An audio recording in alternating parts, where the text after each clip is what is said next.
What's up, YouTube? The Kid here with another Legend of Zelda Skyward Sword update. Too much news is coming out for me to even keep up with, so I actually did this update already, but some more news came out, so I had to do it again. And this is starting to get annoying because Nintendo is revealing uh, way too much so fast about this game, and it's only about a little bit over a month away.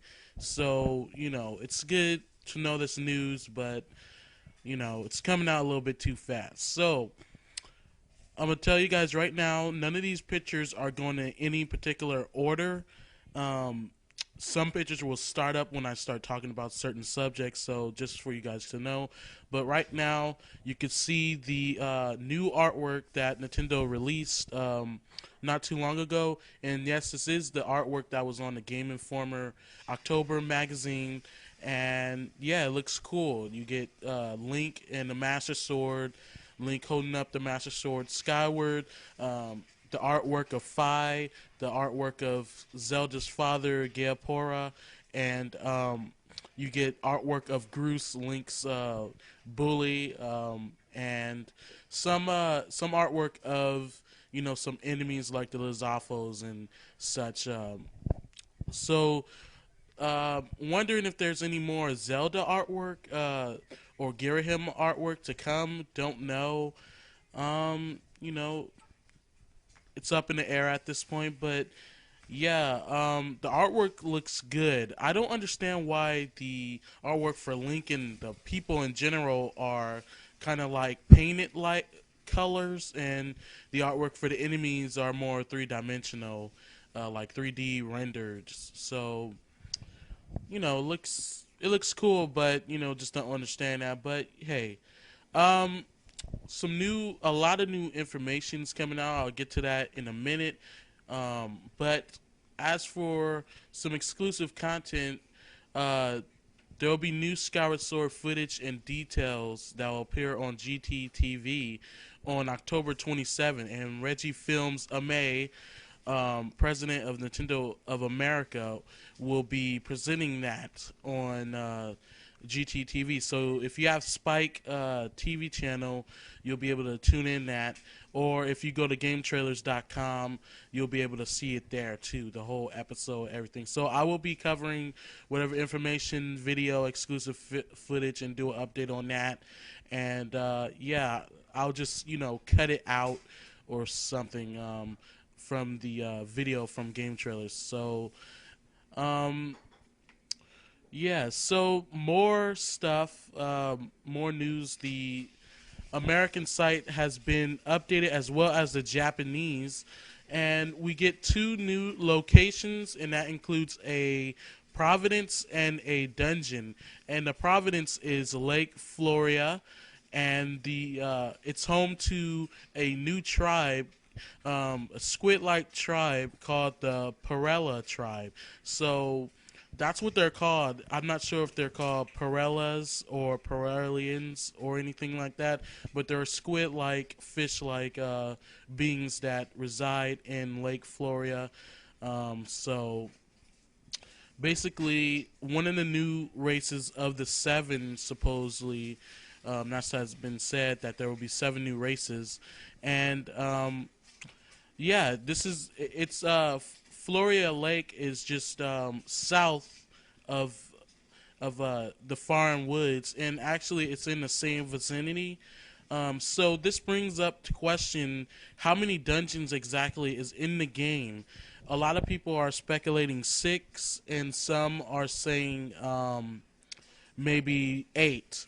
And they're not including mini dungeons or anything like that if the game has that, which I'm sure it probably has. Um, what do I think? I think there could be six or seven, counting the last dungeon. Um, it's up in the air at this point. There could be even more.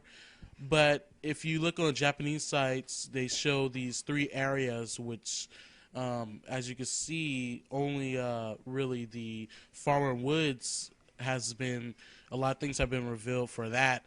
But farthest Foreign Woods, it's only showing 2 dungeons. Even there's a cutoff area there that hasn't been, noted on the Japanese side, but it's not. It's it's connected to Foreign Woods, but it's like I'm pretty sure that's probably the Silent Realm. And the Silent Realm, who knows, can be a dungeon in itself. How we don't know how many times Link has actually have to go there or anything. Um, so it's unclear how many dungeons is in the game actually. So maybe 8, maybe 6. The, it's up in the air, and it's getting to the dungeons like Nintendo has said. It's like a dungeon itself, so it will make up for the 2 other dungeons, I guess. But yeah, as far as this goes, you see this race talking to Link, and you see the new dungeon. It's called the Ancient Cistern, and it's a water dungeon. This is the water dungeon of the games, basically. So there you fight the boss, the statue boss with multiple hands, which we've seen in the E3 trailer. And, it's also apparently where you acquire the whip item. That whip has no name. It's just called the whip at this point. So I don't know if the name will change or not, but we'll see in the coming days or weeks. And also here is a water dragon, which we have seen before. I don't know if you guys have, but it's a water dragon that I guess is the head of the Perella race or so, but it helps Link through his journey on Lake Floria. So this thing, it doesn't really look like a dragon. I mean, it's a water dragon, but it doesn't look like a water dragon. It just looks like something, I guess. And new swimming is updated and stuff. It looks like you have to use the controller, the Wii remote, to actually navigate in the water, and you'll be able to do these certain boosts so that you can get over. You can jump out of the water and then land back in.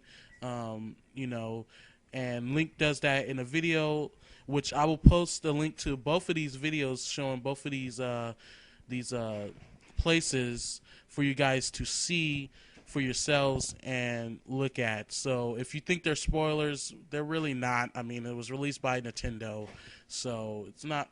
I don't really consider it a spoiler. So at your own discretion, you can see and you can watch it. So as far as you navigating swimming by the Wii remote, that comes up to something that a lot of people have been wondering: is this game going to rely too much on motion controls when it really doesn't have to?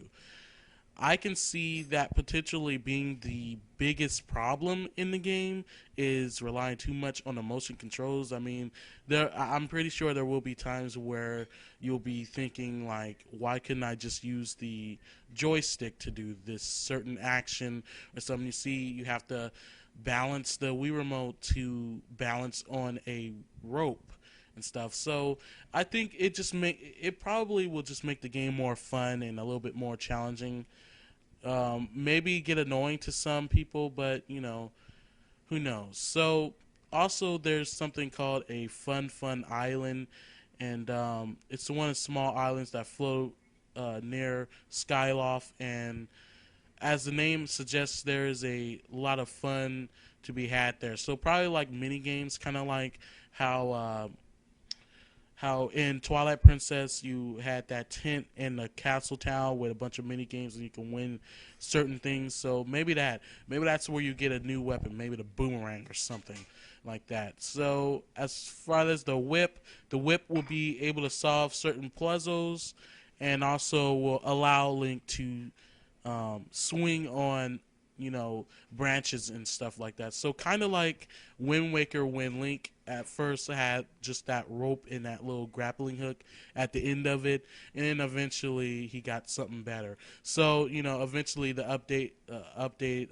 of that will be the claw shots. So that's pretty cool. So I think I covered everything as of now, and you guys see those screenshots and that same Goron, traveling. I'm just gonna call him the traveling Goron, and I think maybe he's searching for somewhere for his people to reside in or something. Maybe they have no real place to live, and he's searching and searching for somewhere, to live. I don't know. It's traveling, and who knows. So that's it for this update, guys. I'll be doing more updates on the Legend of Zelda Skyward Sword as the news just bombards me day and day. So guys, like and subscribe, and yeah, I'll see you guys next update. Thanks for watching.